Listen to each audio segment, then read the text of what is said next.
This episode is brought to you by Max.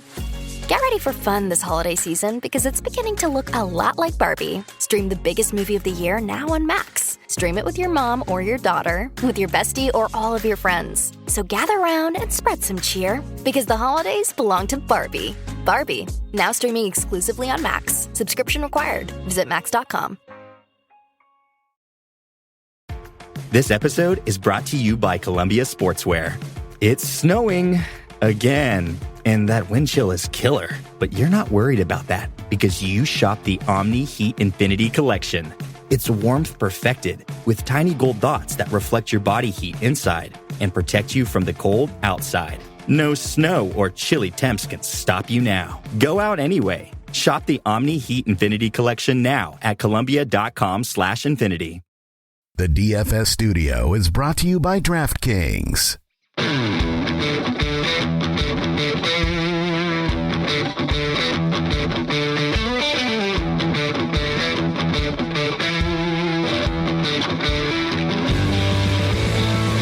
Welcome to the Fantasy Footballers DFS and Betting Podcast with your hosts, Kyle Borganoni and Matthew Betz.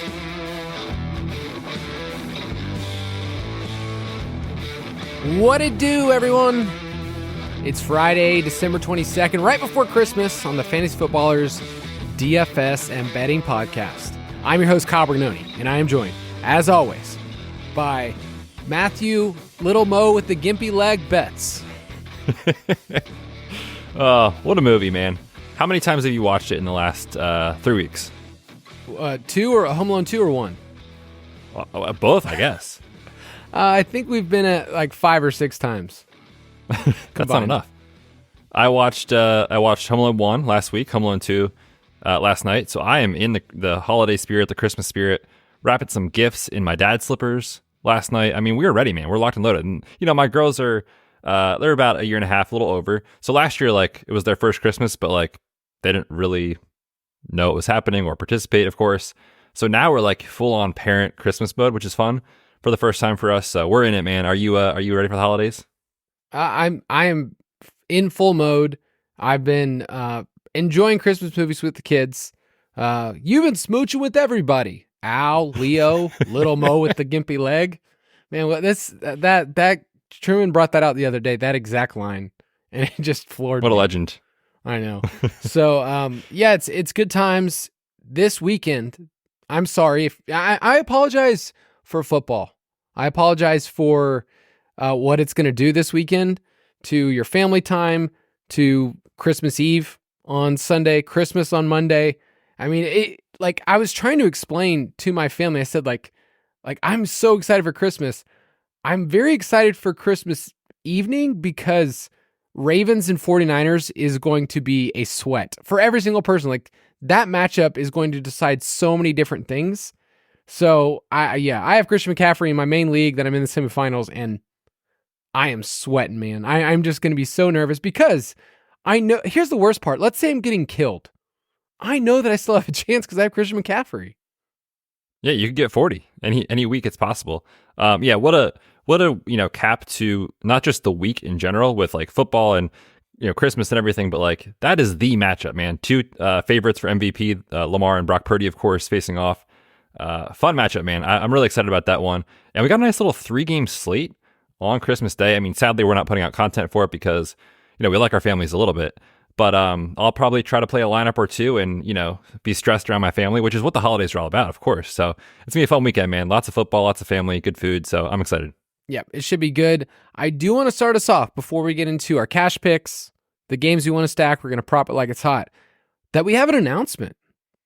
And it's not breaking news. Yeah, it is breaking news. It's not something that Betz and I get to share a lot, but we have been nominated. This very podcast that you were listening to at the end of December is being nominated for the best fantasy and sports betting podcast. So we got nominated, and the FS and Betting podcast, we've been around for a while. We rebranded to make sure that we include betting in what we talk about, and we've been nominated. So if you want to go to footclanvote.com, let me make sure I say that, footclanvote.com, you can actually get in there. We're actually doing a giveaway right now. If you want to get a few things, we're giving a Travis Etienne signed jersey on the main show too. So, and I just give you a little selfish plea. This little podcast that Betz and I just decided we would just keep chugging on ourselves has never won an award before. And if you would like to be a part of that group that says, hey, I made this podcast what it is, maybe Chili's will notice. That would be the dream. It would be the recognition and going to Chili's together to celebrate, which I still owe you, by the way, for our little wager earlier this year. But yeah, man, very cool to be nominated for that. Like you said, it's our first time that we have been. So thank you to the Foot Clan. Thank you for all of you listening. Obviously, this wouldn't exist without you guys, so we appreciate it. And if you have a couple minutes to do that for us, we would love you forever. And this other show, that you might have heard of, it's called the Fantasy Footballers. Some random guys named Andy, Mike, and Jason. Apparently, they're up for an award this year, which is also their first time. So it's good to see them actually get recognized for once in their life. Yeah, they've just never really won an award before. So we're really hoping that they do. And it would be awesome, though. I mean, I want them to win. Don't get me wrong. I want them to win. But it would feel even better if we won the award and they didn't, and we could just hold it over them. So are you gonna log in? Make like 20 different emails and vote for us and not them, and see if we can get the W. I have a feeling, knowing the Foot Clan, that they don't really need our help. Like the Foot Certainly Clan not. can kick some butt, but we actually kind of do need people's help for ours. So footclanvote.com, it goes all the way through January, which is about a month's worth of voting. And so we'll mention it now, and then we'll mention it again. And when we mention it again in the new year, let's give away some prizes to people that actually vote and tell other people to vote. Okay? Perfect. So and this weekend's the perfect time to let other people know to vote. I mean, you're sitting at the Christmas table, family you haven't seen in a while, a little awkward pause. You're like, oh, I found this podcast this year. I love it. You tell them what it is. They're actually up for an award, and you start talking about it, and everyone's voting, and it's just the best. So yeah, man. Hopefully that goes well. Yeah, double brownie points if you not only vote for us, you tag us online while you're doing it at Chili's. If you do all of those at the same time, I'll give you some swag. That's worth probably a hat and a t-shirt, in my opinion. Wow. Okay. Well, we'll make sure that it happens. But footclanvote.com if you want to be a part of that. DFSpass.com. We got some good playoff content Betz and I have been talking through that we're about to roll out. So that should be good. Let's move into our cash picks. Straight cash, homie. I was thinking about Randy Moss for this drop because I showed my boys the top touchdown celebrations of all time. In the NFL, it was just like a YouTube video. And so they got to see Randy Moss, doing the fake moon where he's mooning everybody. They liked that one. They really liked when Antonio Brown, I think he took a punt all the way back, and then he just full on jumps from in the end zone and tries to straddle the field goal post. I remember that. They died. They were just like, that is the funniest thing ever. And maybe because they thought that he just got racked. And that was probably before celebrating was allowed, right? So you were getting flagged for that one. Yeah. No, so they really liked it. He wanted to see more gritty touchdowns though. He was like, I need more gritty in my life. Hey, you think we'll see it from Justin Jefferson this weekend? I hope we see some gritty because I love Jefferson. We might be talking about him a little bit later on this very episode. Hey now. So our cash picks, we will give them to you. This is coming out on Friday. Once again, want to recommend our best plays article gives you a format that you can see, okay, these are the best players. I can't fit everybody in. Obviously you can't get Tyreek and Justin Jefferson and Mon-Ra all in the same lineup. Somebody out there will probably try to do it. But if you do, make sure you compare your projections, see where things are good, where we recommend in the DFS pass. But at quarterback, Justin Fields seems like our favorite. We talked about it on Tuesday, and I feel like I haven't budged since then. Yeah, same. I mean, the matchup with Arizona obviously is awesome. They're 31st in EPA per pass attempt, 26th in schedule-adjusted points to the quarterback. And you highlighted this on the Tuesday show. They're dead last in the rate of pass attempts that go for a first down or a touchdown. And the thing that I like most about this, if we just put our hand in the dirt for a minute here, Kyle, is, Justin Fields really has struggled when he's been under pressure. That's kind of been his bugaboo in the NFL. Well, the Cardinals are dead last in pressure rate and dead last in quarterback hits. So in theory, this is a very clean spot for Justin Fields from a clean pocket this year. He is averaging 8 yards per attempt compared to 4.8 when under pressure. So his splits are drastic. So clean pocket, the ability to run, the matchup, it's all there. And as we highlighted on Tuesday when we kind of talked about the Vegas totals, team totals, the market is on Chicago this week, relatively speaking. Their team implied total is right up there with Dallas, the Lions. It's right there. So to me, Justin Fields is an awesome play this week. I think there's viable plays that are cheaper in the 5K range that you can consider. But to me, even when you adjust for price, Justin Fields is the best play on the slate. Yeah, when you look at the quarterback, I'm in my app right now, which imagine not being in the DK app. Couldn't be me. It's Dak, it's Tua, and then it's Fields, and then Stroud we don't think is going to play. It's like there's not a ton of good plays. We highlighted earlier in the week. It's a different kind of slate. You can drop all the way down. Nick Mullins at 5.3 is interesting to me because of his aggressiveness, like his yards per attempt, the way that he was throwing. I get that there was interceptions this past week, but Nick Mullins, I'm kind of interested in. I'm going to play around with the numbers, but more than I thought. Flacco, I think a lot of people are going to want to go Flacco at 5.5. I personally can't. He offers nothing on the ground. And the pass attempts we've seen have been in games that have kind of been up. It's hard for me to see the Texans game being a back and forth affair if it's Case Keenum. So I do have some worries there that they're just not going to need 45 pass attempts again. So yeah, are you playing around with any of the 5K guys? I've started to build a little bit, and I just like the teams that have Fields better. Now, I will say I think Mullins is pretty interesting if you did want to go down there, whether it's cash or tournaments, because when you consider the fact that he is only 5,300 on this slate, that's the quarterback 13. And remember, this is a 9-game slate, so you can only pick between 18 quarterbacks to play on this slate at all. So he's kind of priced in the bottom half, but that game environment is probably one of, if not the best on the slate. It's in a dome, taking on a Lions team that has been awesome against the run. You can throw on the Lions. He gets Justin Jefferson, another week removed from the hamstring, another week removed from the chest injury. TJ Hawkinson is there, obviously. Ty Chandler out of the backfield, I think, is a plus for him when you consider the explosiveness that he can provide as a pass catcher, relatively speaking to Alexander Mattison. So it's all there for me for Nick Mullins when you consider the price. It's just, again, a conversation of just, is the ceiling for a 25-point performance there for Nick Mullins? Probably not. I mean, maybe, but probably not. And could Justin Fields come out and smash for 30 in this matchup? I think that's possible. So if we're talking about a floor ceiling combo for these quarterbacks, even when you adjust for price, I think Fields kind of knocks it out of the park. Yeah, and we'll preview that game, Chicago, Arizona. We'll also preview Minnesota, Detroit. So we'll talk about them from a tournament perspective. I agree with you about Fields on FanDuel. He's my top quarterback at 8.3. And let's move to running back. I don't like running back this week. And I don't like it because I can't play CMC. So I don't really have the same confidence that I've had before.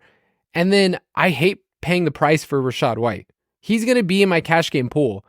But when I stare at my roster, I'm like 7,600 on FanDuel, it's okay. But I've just started playing around with roster construction. I'm like 7,700 there. Like Ty Chandler is the best value I think that we have. Tykevius Chandler, that is, at 5,600. I think that makes sense. It's going to show up as the Lions are the worst defense to play against, like red 1 in your app, and I just don't really care. His opportunities, 81% of the snaps were great. So Ty Chandler is kind of one of my favorite building blocks for cash this week.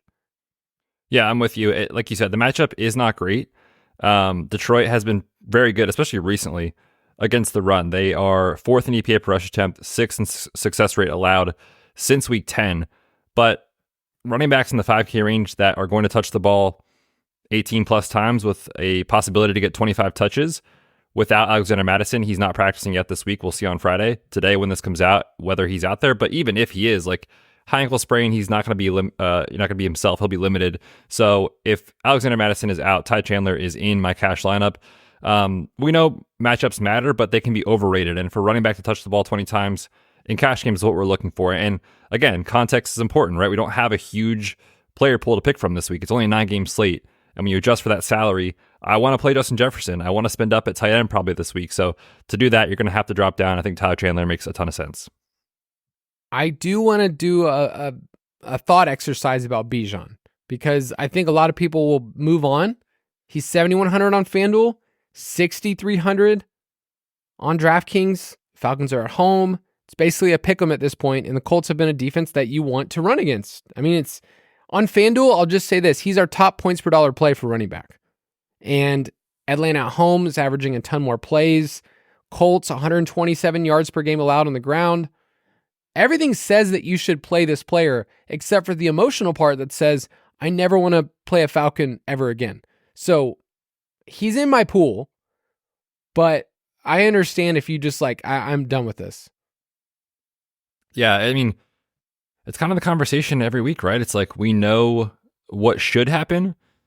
Will it happen is the question with Arthur, and that's the risk that you play when you play Bijan. But he has 6,300 on DraftKings, and what is his price on FanDuel again? 7,100? 7,100. I mean, relatively speaking on FanDuel, that's pretty cheap for a guy like Bijan. So, and look, man, and this takes some potential wish casting, so to speak. But the last time Arthur Smith was on the hot seat and publicly questioned so many times about his player usage, he came out and gave Bijan 20 plus touches. So I think that's what he's going to do, but we should not be surprised if it doesn't happen. So there is risk, but the matchup is awesome. Indy is 30th in schedule adjusted points to running backs since week 10 over the last 6 weeks. So the matchup is there. Obviously, he's talented. It's in a dome. Indy games tend to have a lot of play volume. Like, it kind of makes sense to me. So I get it in Bijan, with the play. He's in my player pool. I'm not sure if I'll click the button yet.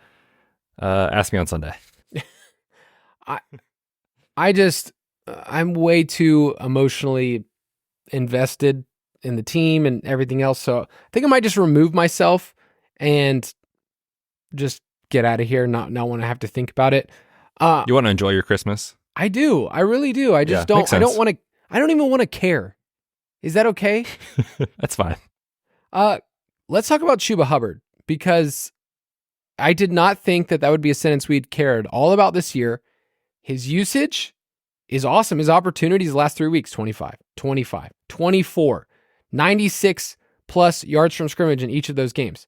If you knew you were getting that type of volume on DraftKings, like, there's no way you'd have to pay $5,700. It'd be like $7,000, $7,500. And he's at home against a Packers team that you can run against. They're 26th in scheduled adjusted fantasy points allowed over the last 6 weeks. I think he just makes a ton of sense.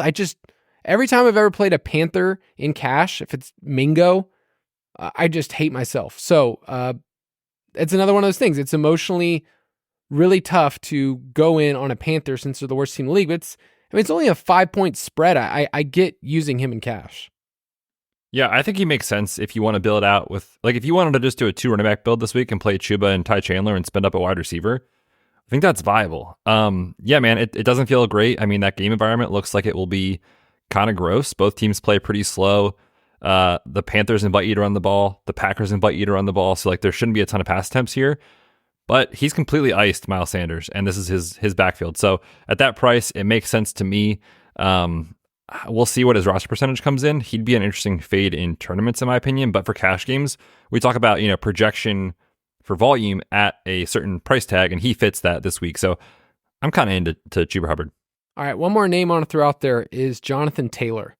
Do we have an update on his status? And if he was active, 7,200 on DraftKings on the road against the Falcons, he's 9,000 on FanDuel. So that is a premium to pay.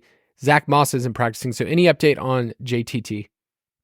Yeah, I think he is going to play. He was practicing in full earlier this week. There was a report coming out saying that they wanted to basically put him through a full speed practice.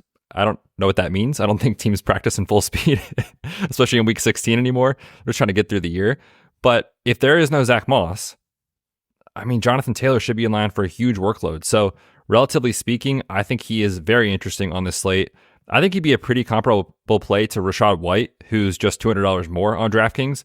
So those guys, to me, are kind of a coin flip. I like them both, and I think they should both be in your player pool. But if Zach Moss is indeed rolled out, I mean, he should touch the ball 18 plus times. And obviously, we know what Jonathan Taylor can do. So he makes a ton of sense. Yeah, and those are kind of the high floor plays that we're going to talk about running backs. I love some of the leverage points that you can get at running back this week. We'll talk about those a little bit later.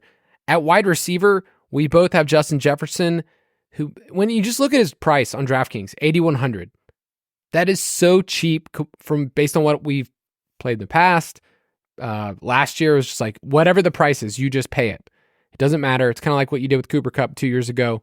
So at 8,100 at home against the Lions, a team that he's destroyed in the past, like, he might be my favorite wide receiver.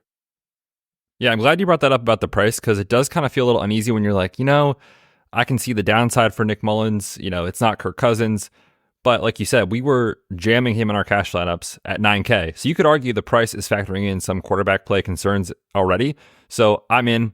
Justin Jefferson looks awesome. We already talked about it. With the game environment, you have to throw against Detroit. They're great against the run. Makes a ton of sense to me. I'm sure we'll get questions about it in Discord. Are you comfortable playing Ty Chandler and Justin Jefferson together? Yes, I'm totally fine with it. You saw last week, Addison got the touchdowns. Overall, Addison has not been the player that, has been dependable. He just had a couple of long ones, and then, that other touchdown was super fortunate, made a great play on it, but I think Jefferson's the much more dependable one. It's about workload, it's about salary. And so when you and I project, 8+ targets for Justin Jefferson and 20 opportunities for Ty Chandler, they're going to come out great at their price points.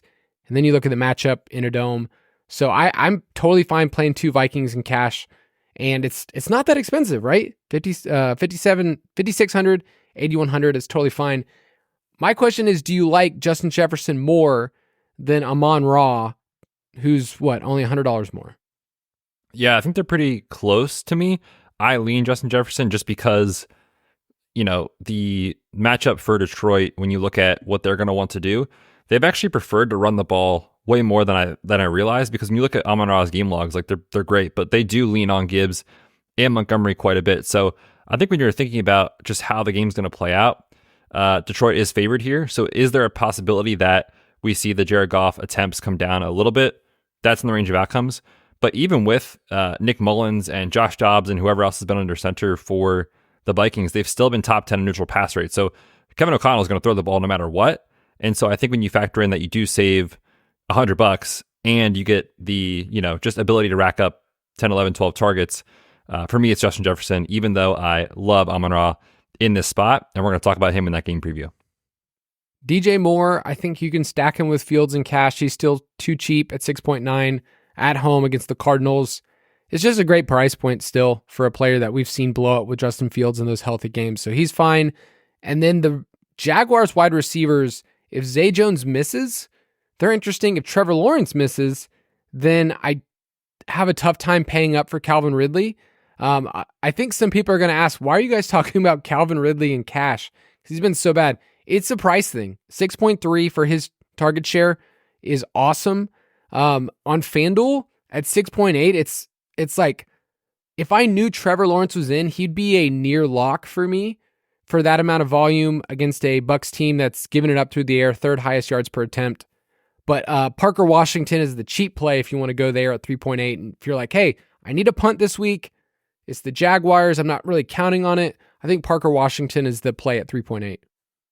Yeah, and I do think Trevor Lawrence is going to miss, which is kind of unfortunate because we need him for this game environment to pop off, I think. And obviously you'd feel way better about Washington, Evan Ingram, Calvin Ridley, whoever else you play in DFS this week if it was him and not CJ Beathard, but he did not practice Wednesday or Thursday. And I was trying to pull up the line. Yeah, it was about an hour ago. A pick'em, it is now -2 in favor of Tampa Bay. So the line is moving as if Trevor Lawrence is not going to play. So I think we should factor that in. I always get more worried playing a mid to upper range price guy with quarterback concerns than I do with like a punt play. It's like, man, if Parker Washington gives you 8 points, 6 points, and the rest of your lineup smashes, who cares, right? So to me, I'd rather play Parker Washington, just save the money, I think. But man, the punt plays this week, there's no one that I'm ready to jam in my lineup personally. So I think Parker Washington's the best, but there's not any great ones. Yeah, I mean, we used to be able to play a Jaden Reed's. Elijah Moore is still on the board, but once again, look back at Elijah Moore games. They've never been something you really like. Amari Cooper's too expensive. Jonathan Mingo will stare you right in the face every single time, and you'll go, all right, he's cheap, I could play him. If you've ever played Jonathan Mingo, it just doesn't look good. I'm looking at my charts right now, my beautiful, beautiful charts. The model. I just named them. Elijah Moore, Mingo, and that's it. So I punting is tough this week. I think you can I'll throw punt. out one. Okay. I got another one. We're going to wait to see today what Jaden Reed does in practice. If Jaden Reed and Christian Watson are out, I think you can play Dontavian Wicks I'm in fine cash. with that. Yeah, he's a little more expensive. He's $4,300. I think the pass attempts are going to be kind of low for Love. But if you have no Watson, you have no Jaden Reed, the ball's got to go somewhere, of course. And Octavian Wicks quietly has been pretty good with his efficiency. 2.00 yards per route run as a rookie. That's a great number for any player, let alone a rookie wide receiver. So Dontavian Wicks, for me, if he is kind of the only guy to catch passes from Jordan Love, he would be in your player pool. Yeah, and let's throw out DeAndre Hopkins on both sides. I think you can play him. Do you feel different if it's Tannehill and Levis misses? I do think Levis misses, and I think it will be Tannehill. I think it's a pretty lateral move at this point in Tannehill's career, and it's not like Will Levis was lighting the world on fire anyway, so I don't think it really matters. Marv highlighted him in his expected fantasy points model this week as like the dude popping, in the actual model, Kyle, not just the spreadsheet, but popping in his actual model as like the most underperforming wide receiver over the last few weeks. So good matchup against Seattle. I think DeAndre Hopkins makes sense as a mid-tier option. Tight ends this week, we were talking in Discord. I saw some conversation. I thought it was really, really sharp stuff where we just have to look at these guys wide receivers. When we're paying for Trey McBride, paying for Evan Ingram, David Njoku, it's like you're paying for a wide receiver that's seeing the type of target share they're seeing. I mean, Evan Ingram at 5.4, he's 6.3 on FanDuel. He was my cover boy on the FanDuel Cash article, by the way, which is not something I'd ever think. What if I told you he's on pace for 106 receptions this year, Betz? That's pretty good. He's catching a ton, man. That's tied. That would be tied for the fourth most all time for tight ends. Like, he's just been consistent. So you get a floor. Obviously, you want Lawrence to play. Trey McBride is the poster boy of this podcast. If you haven't heard us talk about Trey McBride, it's okay. You can turn off the podcast, move on. He's great. He's a wide receiver. He's awesome. I'll talk about Cole Kmet later. I love him as a stacking option in tournaments. And then David Njoku you can play. But any punt guys you like? Man, I don't like any of the punt guys. And, let's just remember a time known as 2018, 2019, 2020, the good old days, as they say, when you could pay $2,600 for a tight end who would see at least 4 targets. DraftKings, cut us a break, man. It's the holidays. Everyone's just trying to get by. And here we are paying $5,700 for a tight end in cash. So, yeah, I don't know, man. I guess Chig is the quote-unquote best if you want to go there. He's 3,100. Seattle has allowed the 12th most catches to tight ends this year. So, on paper, it's an okay spot. And, I wrote about this in my cash article. It was like, well, Chig does have at least 36 yards in 5 straight games. So if you want 3 for 35 or 4 for 40, Chig is your dude. But I'm not playing Hopkins and Chig together. So I prefer to spend up at tight end this week. What a time to be alive. Dude, Chig has always been my dude. You know that. And he's popping in the model. I don't know if you saw this. The model that's called hasn't scored a touchdown yet this year. Oh, so he's due. Yeah, so he's totally due. Can I throw out another name just for fun? Sure. Cade Otton. You couldn't even say it with a straight face. I just love Cade Otton so much. So dude, steady. If there's one thing you can count on every week, it is a 95% route share from Cade Otton. That man is the most fit tight end in the NFL. He is running around out there. Will he catch 2 or 3 balls? Maybe. Will he airball? Also, maybe. That's where we're at with Cade Otton. It was so fitting that he beat the Falcons a couple weeks ago. I was like so proud of him, and then also like kind of sad at the same time. But those are the dudes. At defense, if Trevor Lawrence is out, I think the Bucs are the play at home against CJ Beathard, 2.6. They're a great tag. The Bears at home, 2.8. The Jets, 3.1. That's kind of the range, if you want to move up and down based on what you need for salary. And then on FanDuel, I want to mention the Seahawks at 3.5. If it's Ryan Tannehill, if it's Levis, I don't really care. I think that's a great tag to punt. And then the Commanders against Trevor Siemian, whatever else the Jets want to do this year, is also a great tag at 3.8. Any defense thoughts? No, I think you hit on it. Those are all really good options. I value them, I think, relatively when you adjust for cost, pretty similarly. So, again, kind of let that be your last piece in. And whatever you have left salary-wise, go ahead and make your play. But yeah, man, the Jets, the Bears, the Bucs, all viable this week. There's actually a lot of good plays at defense, so don't stress about it. All right, let's take a quick break, and we'll be right back. The holidays are a time to feel and create joy. And what could be more joyous than the look on her face as she unwraps a stunning new jewelry piece from Blue Nile? How about getting 50% off your purchase? Blue Nile offers premium quality, priced below traditional retail. Their online experts are available 24/7 to answer any questions and make sure you've picked the perfect gift. For a limited time, you can get 50% off at BlueNile.com. That's 50% off at BlueNile.com. To get you ready for Christmas season, Betz and I are going to preview 3 games and talk about how you could stack them up. Stack Attack. First game is a 50-point total game, which means run. Run as far as you can away. This game sucks.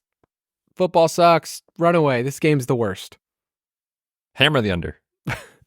I mean, it's expensive. So let's talk about it. Dallas at Miami. The over-under is at 50. Miami's a 1.5-point home favorite. These teams we've talked about the entire year, right? Dallas was on a heater until they ran into Buffalo, and then they just fell flat last week. It was really, really, really bad. Miami, you get the big plays, right? Second highest explosive play rate. They play a lot slower than you think, but when you work through the pace of play metrics for the Dolphins, they play slow because often they have these big plays and just end a drive. Like there's a thing out on social media last couple of days of Mike McDaniel saying, like, let's just make this a one-play drive. And they did. So you can kind of throw out they're too slow. These are the two teams, and this is the pace-up spot in my game pace score this week. It was a 4.5 out of 5. There's a lot to like here. So where do you want to start?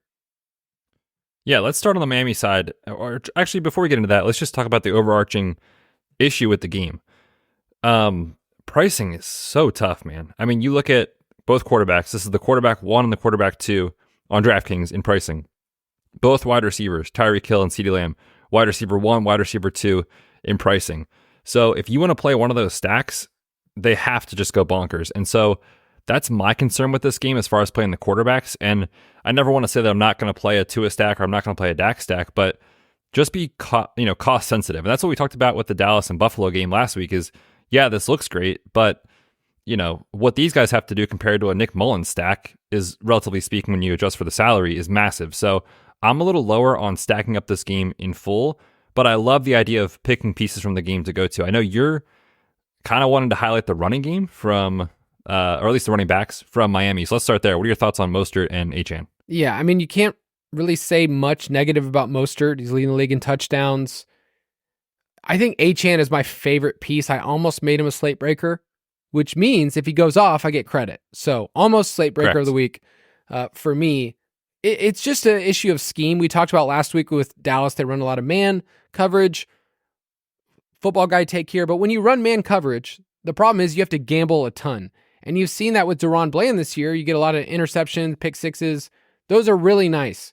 The other problem is you leave yourself open to pass-catching running backs out of the backfield who just need to break one tackle. And Devon Achane is the most elusive running back in the NFL in almost every single metric. So he's been utilized as a pass catcher. He's being targeted on 22% of his routes, which we throw out targets per route run numbers all the time. 22% for a running back is awesome. That's Christian McCaffrey levels.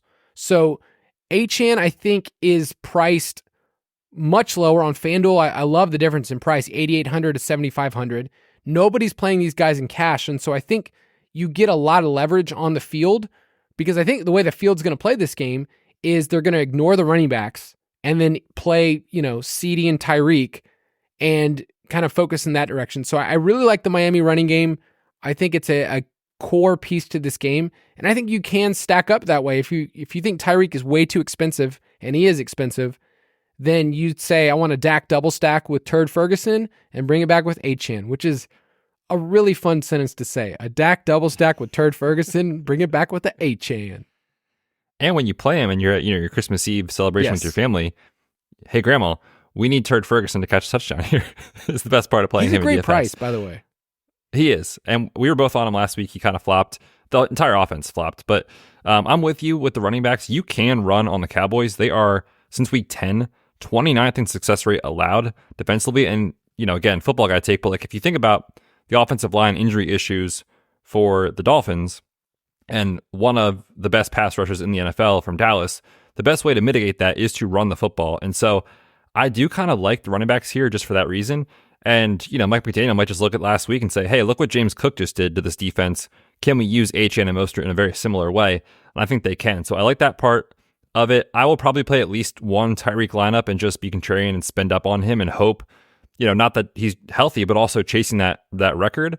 So to me, I'm off Waddle this week as long as Tyreek is in. Not super into the Tua stack. So for me, it's kind of a one-off play of one of the Dolphins guys. And then I like the Turd Ferguson call. And of course, CeeDee Lamb always should make your player pool just because he can have that 30% target share and catch 10 balls. So I like CD, Tyreek, and then the running backs from Miami. Yeah, and one of the things, because Tua is so expensive, I don't mind playing Tyreek and a running back and just say they're going to soak up all of the action there. You get 2 touchdowns from Achane or Mostert, and then you get it from Tyreek, who yards per out run against man is ridiculous. Everything about his splits is ridiculous. So he just breaks everything that is possible. So I think Tua is a player that I'm just going to be much lower on. I don't know if you need him this week because we have cheap quarterbacks we like. I can stack that up there, gain the value, and then, siphon all the production through Tyreek and the running backs. On the Dallas side, any takes here? Because I'm not really interested in Pollard. Brandon Cooks is kind of hit or miss. Michael Gallup's a dart throw. It's kind of pretty clear to me. Yeah, I'm with you. I'm not super into Pollard. Miami has been very good against the run recently. They are number 1 in success rate allowed since week 10. They are second in EPA per rush attempt defensively. And could Pollard pop off for a big play or, catch a touchdown? Of course.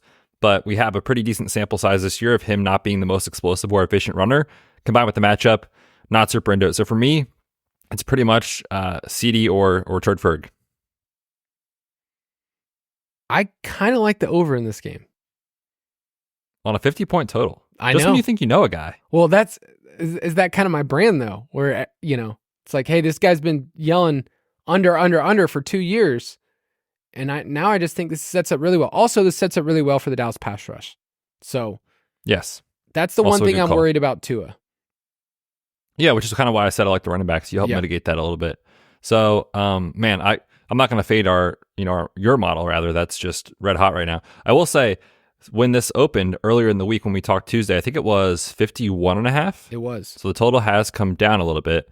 I'm going to follow that and say under. That's because it's me. I was betting the under at 51.5. Now it's the over, so I can get that 51, get that mid. Hit the middle. Yes. That's what the sharps do. Yeah, that's really what I'm going for. I did all of that so I could.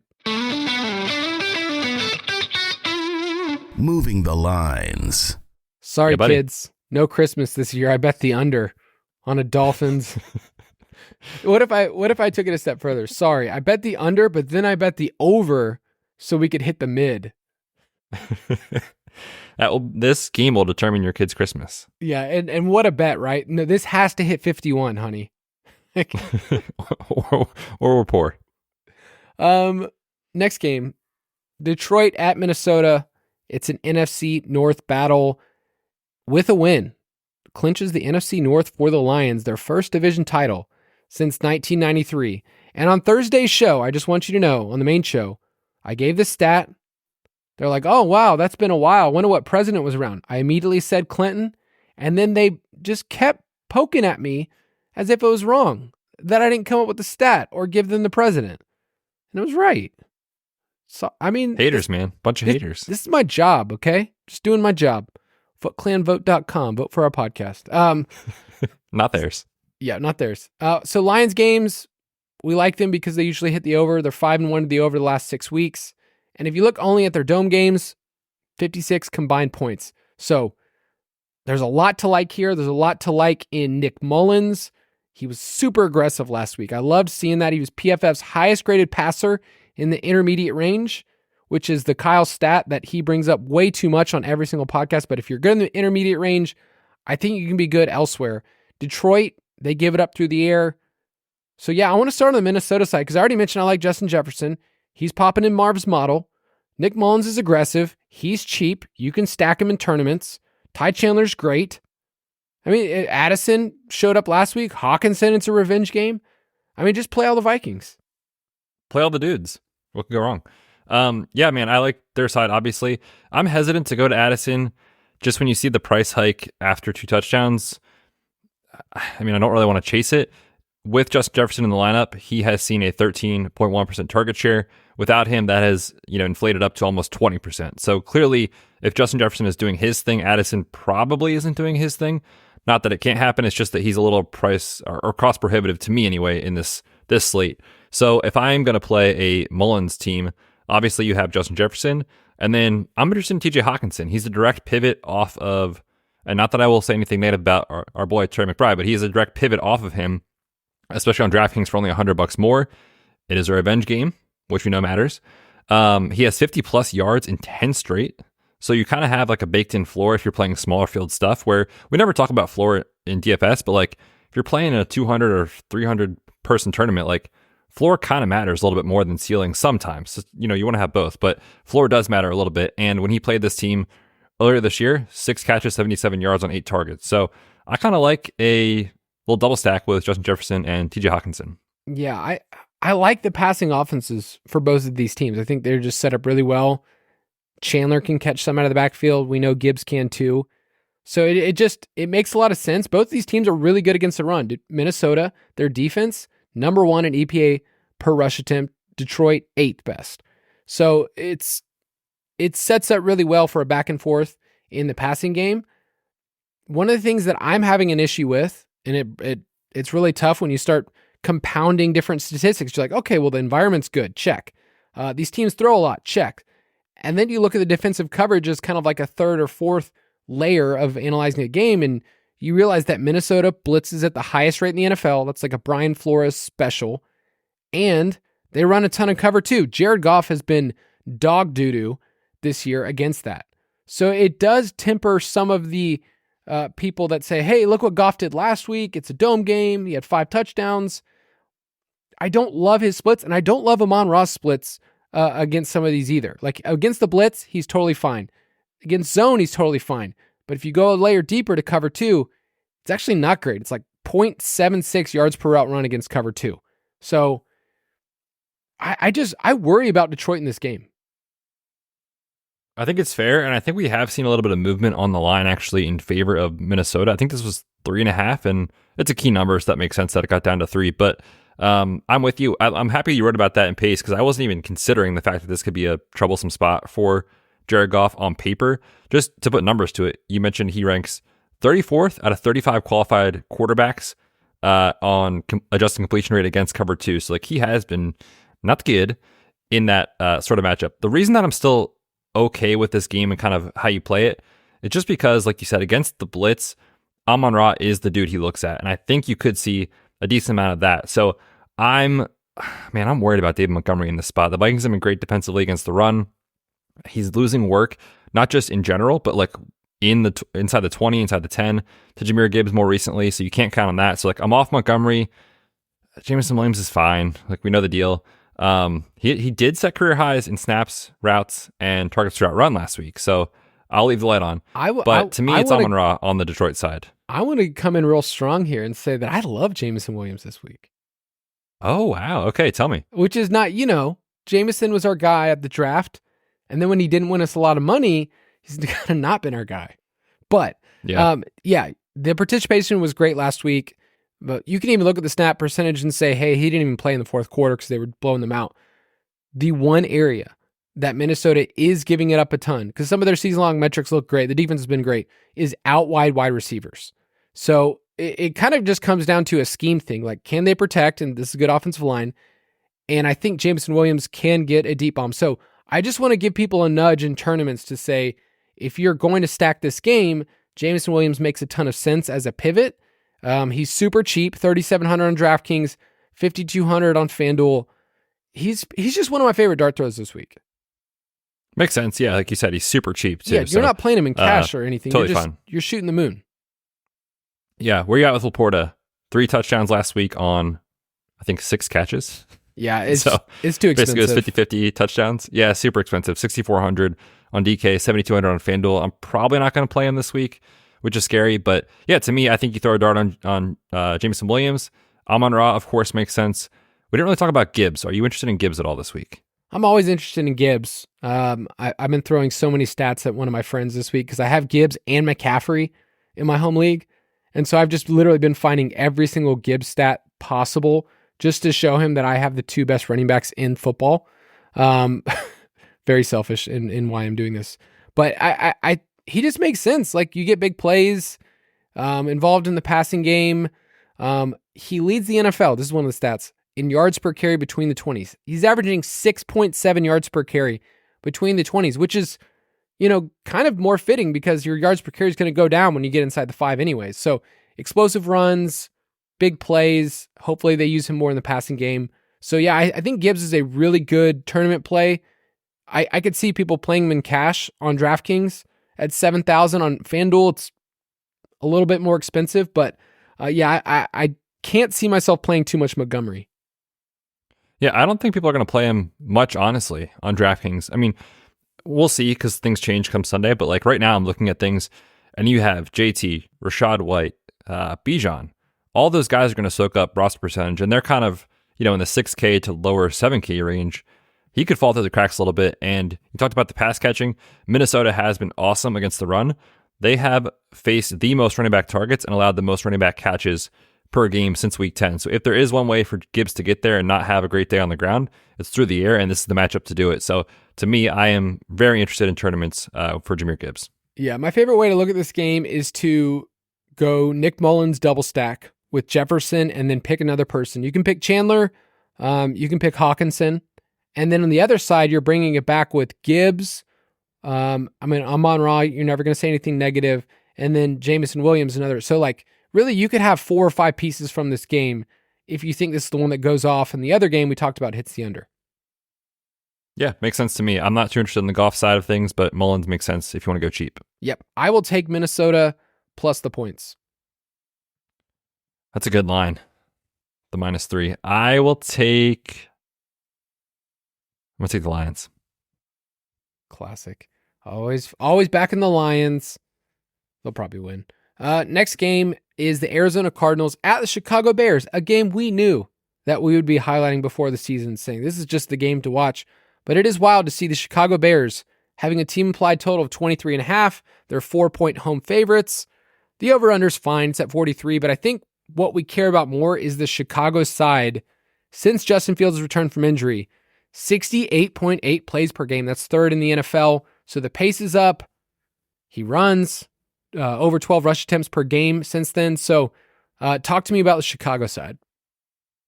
Yeah, we talked about Fields. I don't know if there's anything else really to say about him. It's awesome. The matchup, we talked about just the pass defense struggling. Dude, they are allowing 9.3 yards per attempt since week 10 is Arizona. So someone is getting there, I feel somewhat confidently saying that, on the Chicago side. And when you consider that, it's just a good matchup for the running backs, but they have a true, 3-headed committee, and you don't really know who it's going to be. I don't know if they're super playable. And then at the wide receiver position, it's DJ Moore, and who cares? And then you have Cole Kmet. So it's very clear how to play this. You either play Fields with DJ Moore, or you play him with Cole Kmet. DJ Moore, obviously he's the dude for Justin Fields as far as the first read and stuff like that. But I know you mentioned in pace of play, this is a kind of a sneaky spot for Cole Kmet. So tell me about him as a play this week for tournaments. Football guide take of the week. Arizona runs a lot of 2 high safeties. It's 63% of their snaps. That's the third highest rate in the NFL. So when you have 2 high safeties, a lot of times you get a lot of work underneath and in the middle of the area and in the seams. And that's where Cole Kmet works. Against that look this year, he's at 0.33 fantasy points per route run, which is basically right behind DJ Moore. So they're actually pretty comfortable when you look at this coverage. Obviously, DJ Moore, bigger plays, more explosive. But with Justin Fields, we're always just talking about single stacking, right? We're not trying to double stack because you're not really looking at a 300-yard game. Like, I would say that that's in the top, 5% outcome in this game because you need Arizona to kind of push the pace for them to hit 300 yards. So I think if you're saying who's more likely to catch a touchdown, you'd say DJ Moore, but Cole Kmet's not that far behind, and he's priced at $4,400. That's so cheap. And then when you see the other tight ends on the slate, like, we didn't talk about him in cash. So he's going to come behind Njoku, behind McBride, behind Ingram in roster percentage. So I think Cole Kmet gets a bump this week. He's still going to be rostered, right? Because Justin Fields is going to bring that up. But I think he's a good play this week. Yeah, I think he makes a ton of sense. I mean, like you said, he will be played, but what is that, like 10%, 11%, 12%, something like that? That's manageable in a tournament, and that's totally fine. So, yeah, I like that. Like I said, you play one of more or Komet, and then the question is, do you run 12 personnel here and bring it back with Trey McBride, or do you just skip the Arizona side and move on? Because when I was reading your pace of play preview, I like scrolled down and I read the Chicago side. I was like, yep, sounds good, great. And then I got to the Arizona side and I was like, wait, there's like nothing here for Arizona. And then I thought about it and I was like, yeah, that makes sense. There's nothing here for Arizona besides Trey McBride, in my opinion. You could argue for James Conner in a tournament, I guess, but Chicago has been great against the run, and James Conner hasn't really been that involved as a pass catcher. So like, you know, to me, it's kind of a not that exciting play. And then Michael Wilson and Rondale and whatever, like I'm not going there. So is it just Trey McBride for you this week? Yeah, I can't see myself saying I want to play the Dortch or Rondale Moore's doesn't exist to me in DFS. Just no thank you. Michael Wilson in really heavy zone schemes, he's kind of interesting. I don't love it at all. His yards per route run against man coverage this year, I looked this up because I was like, there's something that's wrong. His yards per route run against man coverage is 0.06. It's like, it doesn't register. So that's good. Yeah. It's Trey McBride and James Conner is interesting if you think Arizona gets the lead. And I think it's possible. Like, you know, don't just look at this game and be like, oh, Chicago's going to run away with it. I think it's possible if they slow the game down. James Conner makes a ton of sense as a large field play. Like I wouldn't be playing James Conner in any small field tournaments. But yeah, it's just tough. You just have to guess and hope that Arizona keeps it close. And everything this year has said that they're just not a good team at all. So to me, it's a Fields single stack with Komet or DJ Moore. And if you are going to bring it back, it's Trey McBride. But I'm totally fine just saying I'm just going to skinny stack with the Bears. Yeah, and then move on. Makes sense. Yeah, Kyler, real quick. Man, 5.7 YPA over those last three. Doesn't have a single game with multiple touchdown passes this year. He's 29th in completion rate over expected since coming back into the lineup, so he really hasn't been that good as a passer. So, yeah, I'm with you. It's pretty much Team McBee or bust on the Cardinal side. Yeah, and it's not like he's like in the 5K range. 6,400 is on this slate. It's like you're going to have to pay up when you can pay down $1,000 and get Nick Mullins or, you know, anybody else like Joe Flacco that you know is going to get 35 plus attempts. So I hate that. I hate the matchup. I mean, the Bears have been really good defense. So to me, I'm just going to look at this game and I'll take the Bears and the points. I like the Bears and the points. I also like Arizona under 19.5 for their team total. Let's talk about a couple other stacks and correlation. I'll let you go first so that I can delay talking about the Falcons. Perfect. Yes. I really wish Trevor Lawrence is going to play this week because I kind of like that Tampa and Jacksonville game. Obviously with Beathard, it kind of brings things down a little bit, but I still think you can play some Baker stacks. Jacksonville is 29th in schedule adjusted points to quarterbacks since week 10. Usually they are inviting you to throw as far as what teams want to do against them, and they can't rush the passer. You know, they're sixth worst in PFF pass rush grade. That bodes well for Baker in this spot, and you know, this is a spot where I think we're going to see a ceiling game from one of the wide receivers, whether it's Mike Evans or Chris Godwin. I'm going to talk about Mike Evans in a second. I think one of these guys comes out and has a huge day in a great matchup. So give me these Baker stacks in tournaments. Yeah, and even if you're just correlating, if you're just saying Evans and Ridley, Evans and Ingram, like I think this game has a lot to offer. And it's sitting in that range where the game I'm going to talk about too, 44.5 for the Colts and Falcons, just it might be ignored.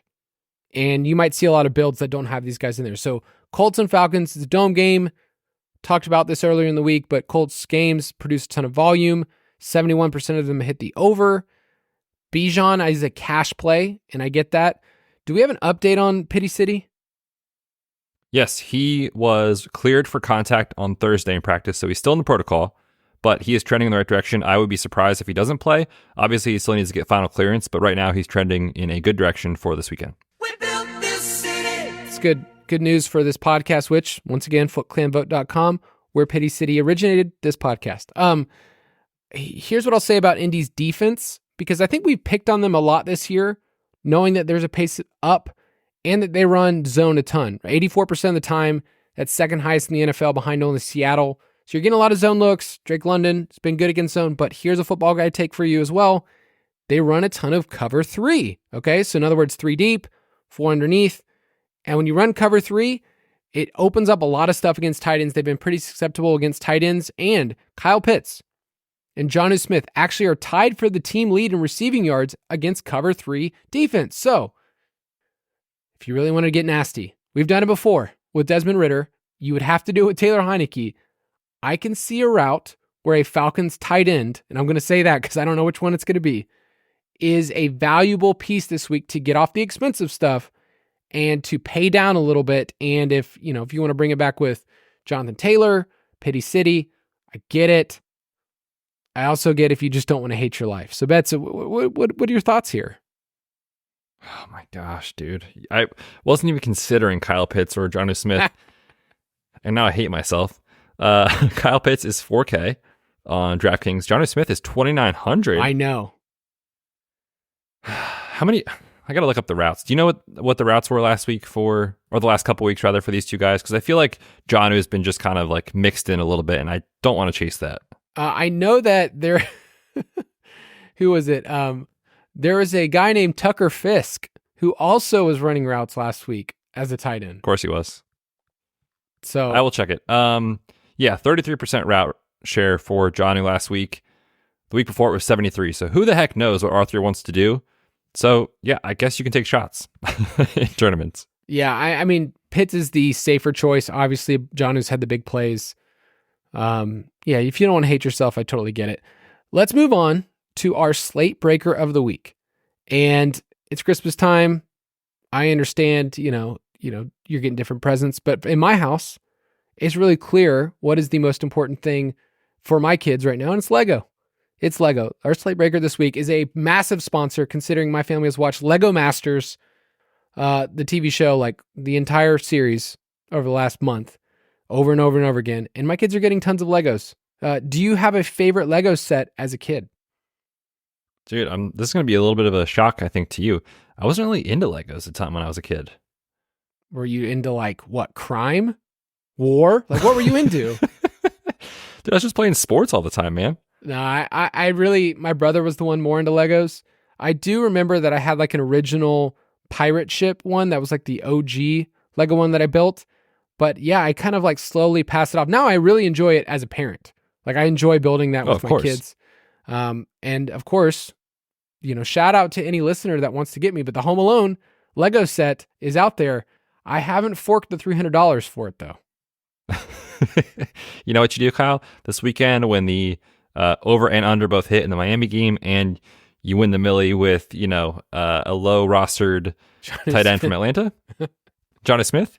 There you go. You got a little extra cash. You can get it for yourself. That would be such a kick butt sponsor though, to say we're sponsored by Lego here, and the Home Alone would just be so on brand. So fishing here. Betz, give me your slate breaker. Yeah, I mentioned it with Baker. I love this spot for Mike Evans, man. It's been a couple of relatively quiet weeks. I mean, he still had the touchdown last week, but he hasn't had that, 100-yard game, a touchdown, 2 touchdown sort of performance recently. However, the Jaguars run the 4th highest rate of zone coverage. Evans has the best yards per route run on the team and target share against zone this year, and specifically against the Jags. What really has beat them up is perimeter wide receivers, where Mike Evans is going to run a ton of his routes. This is a spot where I think we could see a huge performance from the passing side from Baker, and you were going to get massive leverage on the field for those people playing Rachaad White. When you look at DraftKings pricing specifically, Rachaad White, 7,400, currently seeing about 20% roster percentage. Mike Evans, 7,600. Price point pivot, he's going to be about 5 to 8% right now on early runs. Yep, I was looking at FanDuel. I'm writing up the FanDuel GPP picks this week, and he's one of my favorite tournament plays because he's just in no man's land. Nobody wants to pay $8,700 on FanDuel when it's I'm going to get up to Tyreek, I'm getting up to Jefferson or CeeDee Lamb. He's easy to pass over. So I like that call up, Mike Evans. And so I want to mention Justin Jefferson on DraftKings, 8,100. I love him. Detroit is 26th in schedule adjusted fantasy points allowed to wide receivers. And his last 5 games against Detroit, let me give you these lines, Betz, and you tell me how you're feeling. 11 for 223. 3 for 14. Just ignore that. Don't even think about that. The other ones, 11 for 182 and 1, 7 for 124. Yes. I like it. And 9 for 133. I'm in. You sold me. Yeah, you're hitting the bonus. You're going for it. It's a passing game we talked about a lot. So Justin Jefferson, Mike Evans, our slate breakers of the week, brought to you by Lego. What could go wrong? Prop it like it's hot. If you want to get some more props, you can get them in the DFS Pass at dfspass.com. You can be a part of our props channel where Betz gets to alert the people and let them know this is what you need to take, where you need to take it, and you can get some commentary from really good people that are also sweating some stuff. I lost some money the other night in NBA props. Woke up not feeling great. Imagine that. I just remember I went to bed and I was like, I'll wake up in the morning and get that notification that I won some money. Nope. Not today. Yeah, man, the props channel it's been really fun. There's a lot of people talking strategy and just, hey, would you take this line? And some people say, yes or no, and here's why. So lots of research, good stuff going on from everyone, not just from us. So I've been loving it. And speaking of love, we're going to take a Jordan Love prop this week. You're a pro. I'm going to go under 33.5 pass attempts for Jordan Love. They're facing Carolina. Carolina has faced the fewest pass attempts per game in the NFL. They invite you to run the ball. And when I look at this Packers team, you think about the wide receiver room. Jaden Reed's banged up. Christian Watson's banged up. They're onto their backup tight end. Well, Aaron Jones is getting healthier. A.J. Dillon might come back this week. I think they're going to run the football quite a bit this week. Love is under this line in 5 of 7 road games. Give me under 33.5. I will take the great Tyler Boyd over 33.5 receiving yards. So we're both taking 33.5 lines. Jamar Chase is just declared out.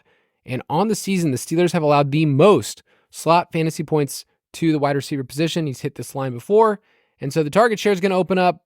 Your boy, Jake Browning, dude's been slinging it, completing 75% of his passes in his 4 starts. So you can also, I think his receptions line's at 3.5. It's also kind of interesting too, but 33.5 receiving yards. That is the Saturday game. So if you want to sweat that out on Saturday, you can just kind of win some money for Christmas. Love it. A little Christmas cash. Yeah. If you want to play with us, go to ballersdfs.com, direct you to our DraftKings League, Fantasy Footballers DFS Borg Betz, to win yourself a little bit of Christmas cash. That's right. We want you to be in on some of our tournaments. We might even open up one for Christmas if you're going to be a person that plays some Christmas lineups. Betz, it's also a chance. I realize this is really strategic. If you open up a Christmas contest, guaranteed there will be people that reserve it and then don't make their lineup because they have so many family things going on. So Betz, take some money, ballersdfs.com if you want to be a part of that. And we will get to see you guys next week after Christmas. Betz, sign off. Dude, that's a great idea. I will have a couple in there for us to play for the 3-game slate. And then imagine not playing Showdown Monday night, Niners and Ravens. Should be fun. Merry Christmas, happy holidays to all of you. Good luck this weekend. As Kyle said, we are back next week. Enjoy your holiday. We will see you on Tuesday. Thank you for listening to another edition of the Fantasy Footballers DFS and Betting Podcast. Don't forget to visit us on the web at thefantasyfootballers.com.